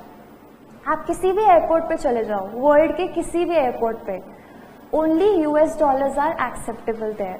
अगर आप उनको रुपीज में दोगे वो नहीं मानेंगे, लेकिन US डॉलर्स दोगे, सपोज आप हांगकांग के एयरपोर्ट पे जा रहे हो, अब हांगकांग पे ऑब्वियसली हांगकांग डॉलर तो एक्सेप्ट होगा ही, बट US डॉलर भी एक्सेप्टेबल होगा। अगर आपके पास डॉलर है तो वो मान जाएंगे, बट अगर आपको रुपीज दोगे तो नहीं मानेंगे। इवन इंडियन एयरपोर्ट पे भी, इंदिरा गांधी इंटरनेशनल एयरपोर्ट पे भी डॉलर्स आर एक्सेप्टेबल अगर आप वहां से कुछ परचेज करते हो तो ये US डॉलर्स एक ऐसी करेंसी है जो इंटरनेशनल मार्केट में एक्सेप्टेबल है, तो इसलिए ये डायरेक्ट पेट्रोल प्राइस को अफेक्ट करता है, इसमें कोई भी चेंज, ठीक है? Okay, so this is external value of currency, क्योंकि इसके चेंजेस डायरेक्टली ओवरऑल नेशन को अफेक्ट करते हैं, that is why this is a part of macro economics, ठीक है? नेक्स्ट लिखिए, ये भी आपने 12th में पढ़ा होगा, 11th या आई थिंक 12th में, balance of trade, balance of payments, याद है? Balance of trade, balance of payments. Don't worry, आपको एग्जाम में बिल्कुल भी ये बनाने को नहीं कहेंगे, कुछ भी नहीं कहेंगे, just you must know this is a part of macro economics. So एक तरह से ये ट्रेडिंग अकाउंट है इंडिया का, नेशनल लेवल का ट्रेडिंग अकाउंट, जो आप अकाउंट्स में इंडिविजुअल फर्म का बनाते हो। और इसके प्रॉफिट को क्या कहते हैं, बस इतना बता दो, इसके प्रॉफिट को क्या कहते हैं? Surplus, and loss deficit. तो ये टर्म्स होती हैं जो इसके बैलेंस ऑफ ट्रेड में, अगर प्रॉफिट आ रहा है तो सरप्लस होगा, लॉस आ रहा है तो डेफिसिट होगा। So because this is prepared on national level, national level पर प्रिपेयर होता है, that is why part of macro economics, ठीक है? फिर लिखिए last point, overall level of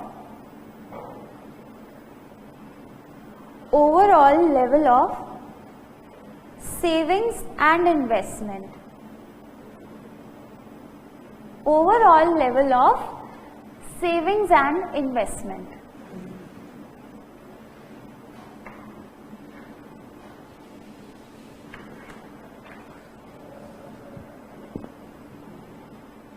overall level of savings and investment, तो यही कि नेशनल मतलब इंडियन गवर्नमेंट की सेविंग्स कितनी है, इंडियन गवर्नमेंट कहाँ कहाँ इन्वेस्ट कर रही है, वो सारे लेवल्स आएंगे overall level of savings and investment, ठीक है? So because again this is at national level, that is why this is a part of macro economics. चलो अब क्वेश्चन की बारी आई। अब मैं आपको 2 लाइंस बोलूंगी, आप बताना कौन सी माइक्रो से रिलेटेड है, कौन सी मैक्रो से रिलेटेड है, ठीक है? फर्स्ट लाइन, एबीसी कंपनी की लेबर स्ट्राइक पर चली गई, ठीक है? सेकेंड लाइन, दिल्ली की लेबर स्ट्राइक पे चली गई, what is related to micro? पहली माइक्रो, दूसरी मैक्रो, बिकॉज एबीसी कंपनी की लेबर सिर्फ स्ट्राइक पे गई है, सिर्फ एबीसी कंपनी की, one firm, individual level, that is why this is a part of micro. And second वाला दिल्ली की लेबर स्ट्राइक पे गई है, सो सारी की सारी दिल्ली की कंपनियां अफेक्ट होंगी, सो दिस इज मैक्रो, ठीक है? एक और बोलती हूँ, price of mangoes of Anmol and sons and price of mangoes in Punjab, micro macro. So this is easy, जब आपको कीवर्ड्स पता होंगे तो आपको इजी लगेगा, ठीक है? सो तभी मैंने ये कीवर्ड्स लिखवाए हैं, एंड जब आपको माइंड में कंसेप्ट क्लियर रहेगा तो आप आंसर्स भी इजीली आइडेंटिफाई कर पाओगे। सो ये ऐसे ही क्वेश्चंस आते हैं, कभी कभी ऐसे भी आ जाता है, which of the following is not micro, तो 4 ऑप्शन आएंगे, उसमें से आपको मैक्रो चूज करना है फिर, राइट? सो इसमें से बस इसी टाइप के क्वेश्चंस आते हैं. सो यू मस्ट नो कि माइक्रो में क्या है, मैक्रो में क्या है. Okay, any doubts from here? नहीं, नो डाउट्स. ओके, एक टॉपिक हम छोटा सा और कर लेते हैं.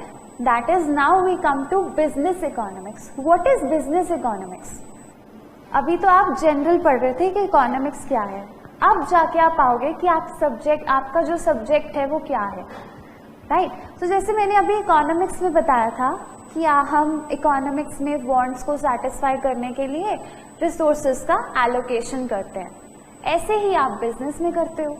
अब मैं आपके सामने एक एग्जाम्पल दूंगी, आपको मुझे बताना है कि आप उस सिचुएशन में क्या करोगे. ठीक है, वही वाला एग्जाम्पल लेते हैं कि आप यूथ के लिए शर्ट्स बना रहे हो. तो आपको उसके लिए क्या चाहिए? कपड़ा, कॉटन का कपड़ा. ठीक है, तो मैं यहाँ पे अलग अलग सप्लायर्स के आपको रेट्स लिख रही हूँ. You have to tell me कि आप कौन से सप्लायर को चूज करोगे अपने लिए रॉ मटेरियल खरीदने के लिए. तो हमारे पास एक सप्लायर है ए, लिखना नहीं है. ए सप्लायर है, वो आपको पर मंथ 500 मीटर कपड़ा दे रहा है eight the rate of ₹100 per metre. B है supplier, B is giving you 600 meters at the rate of ₹95 per metre. रुक जाओ भी, सब्र रखो. C is giving you 450 meters at the rate of ₹120 per meter. ठीक है, देन D है last supplier available, वो ये आपको दे रहा है 550 meters at the rate of ₹110 per meter. ये तो रेट्स हो गए. अब आते हैं क्वालिटी पर. एक ही कपड़े की क्वालिटी से फॉर एग्जाम्पल थोड़ी सी बी ग्रेड है, बी ग्रेड क्वालिटी है, एंड बी के कपड़े की क्वालिटी सी ग्रेड है. ठीक है, और सी के कपड़े की क्वालिटी ए ग्रेड है. हाँ, महंगा दे रहा है. देन डी के कपड़े की क्वालिटी थोड़ी बी प्लस है. Now what will you choose? कौन से सप्लायर से लोगे आप? ये आप बिजनेस इकोनॉमिक्स ही कर रहे हो. आपके पास पैसे लिमिटेड है, आपको पैसे लगाने हैं, किस पर लगाओगे? मैं ये नहीं कह रही कि सबका आंसर सेम होना चाहिए, हर किसी की अपनी प्रायोरिटी होती है. तो उन्होंने कहा बी, डी. क्या नाम है आपका? रितेश ने कहा डी, आप विधान ने कहा बी, डी. तो ये रितेश और विधान और करण ए, टी, तरन ए. नाम बता दो. शिवेन. अच्छा, आप दोनों रह गए. अच्छा, आप भी रह गए. बताओ, ट्राई करो. सपोज आप बिजनेस कर रहे हो तो whom will you buy? From whom will you buy? C. What is your name? Himani. H. C. Name? क्या? मनोज. M. C. विजय. ओके, सो देखो, अब मुझे आप खुद बताओ कि इनमें से आप में से क्वालिटी किसकी प्रायोरिटी है? किसने क्वालिटी को देखकर सप्लायर को चूज किया है?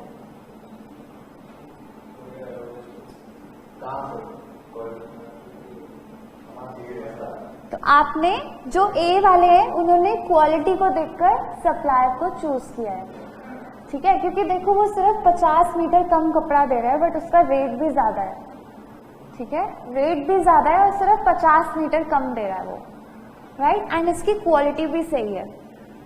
सो आप थोड़ा सा अपने पैसे को यहाँ पर कॉम्प्रोमाइज करने को तैयार हो, तभी आप सी के लिए रेडी हो गए। जो सी वाले हैं, जो डी वाले हैं वो थोड़ा सा क्वालिटी में कॉम्प्रोमाइज करने को तैयार है, थोड़ा सा। So see your priorities are different. किसी की प्रायोरिटी क्वालिटी है, किसी की प्रायोरिटी पैसे हैं, राइट? सो ऐसे ही हम बिजनेस में डिसीजन मेकिंग करते हैं। जब आप बिजनेस करते हो तो आपके पास हर स्टेप पर डिसीजन मेकिंग प्रॉब्लम्स आती हैं। आपके पास बहुत सारे ऑल्टरनेटिव्स होते हैं, आप उसमें से बेस्ट चूज करते हो। तो अभी आप क्या कर रहे थे, सबके प्लस और माइनस पॉइंट्स देख रहे थे, फिर आपने डिसाइड किया। तो आप रियल लाइफ में भी यही करते हो। ऐसे ही फिर आप लेबर पर आओगे, आपके सामने 5 कैंडिडेट्स बैठे हैं, उसमें से आप देखोगे यार मैं स्किल्ड को लूँ, अगर स्किल्ड को हायर करूंगा तो मुझे उसको ज़्यादा पे करना पड़ेगा, सेमी स्किल्ड को करूंगा तो थोड़ा कम पे करना पड़ेगा बट उसको सिखाना पड़ेगा, अनस्किल्ड को करूंगा तो उसे पूरा ही सिखाना पड़ेगा और बट पैसे कम लगेंगे, right? So you have to see it कि आपको किसको चूज करना है। This is what called business economics.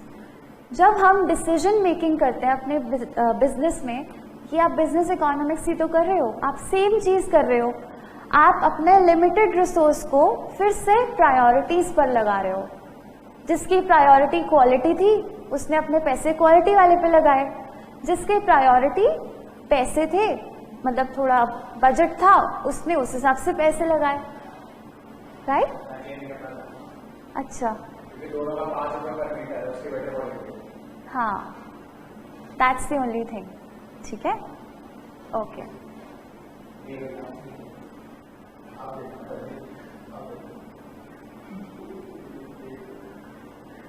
चलो कोई बात नहीं, मेन तो आपको डिसीजन लेना था, that's okay. So this is what called business economics. So business economics किसके इर्द गिर्द घूमता है? डिसीजन मेकिंग के, ठीक है। So now we will write down the heading business economics.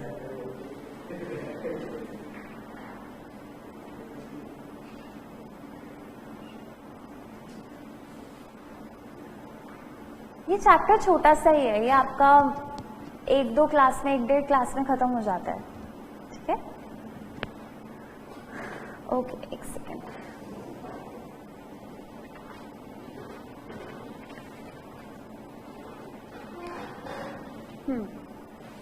So लिखिए बड़ा सा यहाँ पे decision making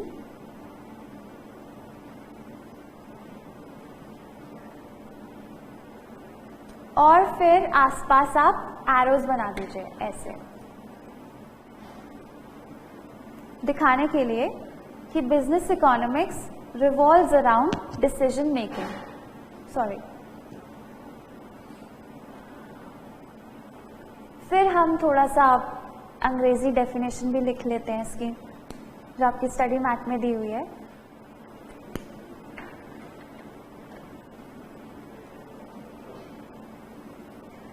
It may be defined as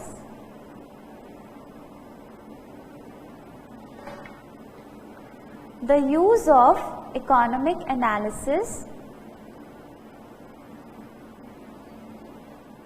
It may be defined as the use of economic analysis to make business decisions,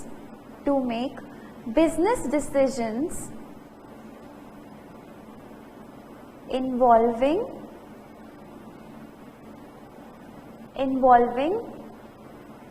the best use of an organization's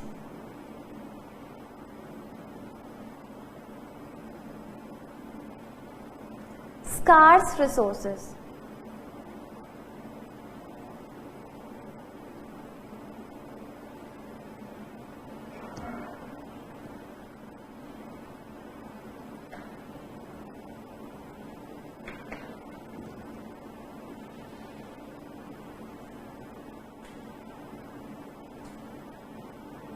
okay, done, clear. Definition को पढ़ लीजिए, क्या लिखा है आपने?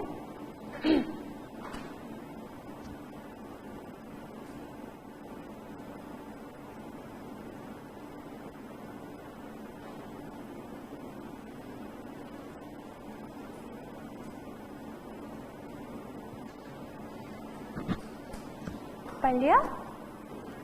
फिर एक छोटी सी लाइन अब फिर से हम लिख लेते हैं, जस्ट फॉर आवर नॉलेज, कि हम बिजनेस चलाने वालों को क्यों चाहिए होती है बिजनेस इकोनॉमिक्स की knowledge. Just a small line, ठीक है, लिखिए। Business firms require a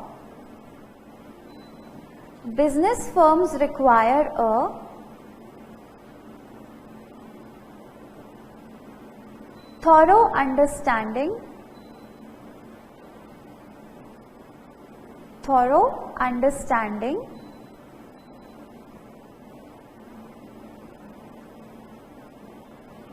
understanding of the microenvironment in which they operate. Oh sorry, microenvironment as well as macroenvironment also, as well as macroenvironment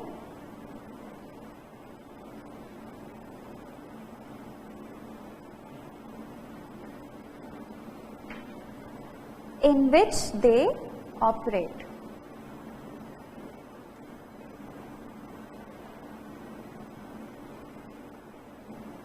In which they operate.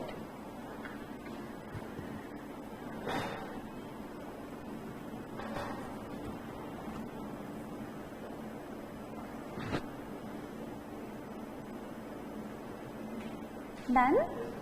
So that means अगर आप business कर रहे हो तो आपको micro environment की भी knowledge होनी चाहिए, मैक्रो की भी नॉलेज होनी चाहिए। जैसे कि जीएसटी आया तो आपको पता होना चाहिए कि आपके प्रोडक्ट पर कौन सा जीएसटी रेट लग रहा है और आपको कैसे रजिस्ट्रेशन लेनी है, कहाँ रजिस्ट्रेशन करनी है, कैसे अपना टैक्स पे करना है। You must know about everything. जैसे अभी अभी इनकम टैक्स रेट्स में चेंजेस आए, स्लैब रेट्स में, सो आपको पता होना चाहिए कि गवर्नमेंट ने क्या पॉलिसीज बनाई हैं, ठीक है। जैसे आप फार्मास्यूटिकल्स में जाते हो और आपको ड्रग्स का बिजनेस, मेडिसिन का बिजनेस शुरू करना है तो आपको लाइसेंस लेना पड़ता है, ड्रग लाइसेंस गवर्नमेंट से स्टार्ट करने से पहले। वो कैसे लेना है, तो ये सारे लॉज एंड रेगुलेशंस की नॉलेज आपको होनी चाहिए।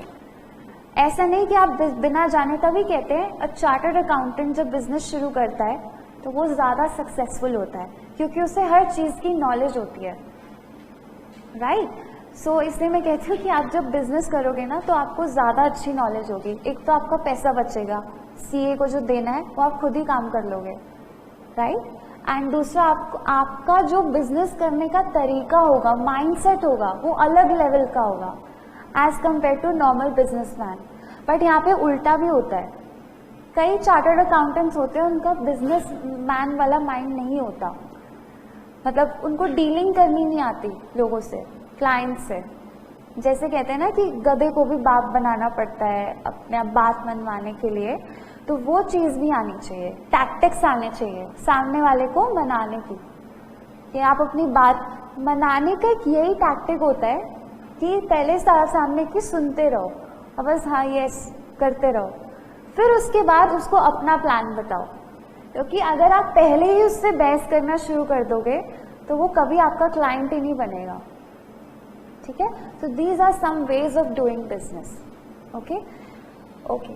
सो आज हम यहीं तक करते हैं, बट जाने से पहले मैं आपको छोटी सी एक और टिप दूंगी for boys as well as girls also.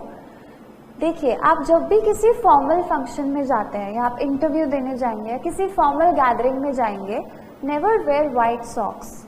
White socks कभी मत पहनिए या लाइट कलर की सॉक्स कभी मत पहनिए। White socks is used for sports purposes, ठीक है, स्पोर्ट्स के लिए होता है वाइट सॉक्स।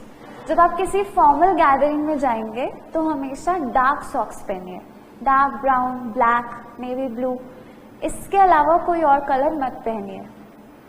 एंड कोशिश कीजिए कि आपका जो जूते हैं या सैंडल या चप्पल जो भी आप पहनते हो वो सही हो। मतलब इंसान की पर्सनालिटी की पहचान उसके जूतों से होती है, पैरों से, राइट?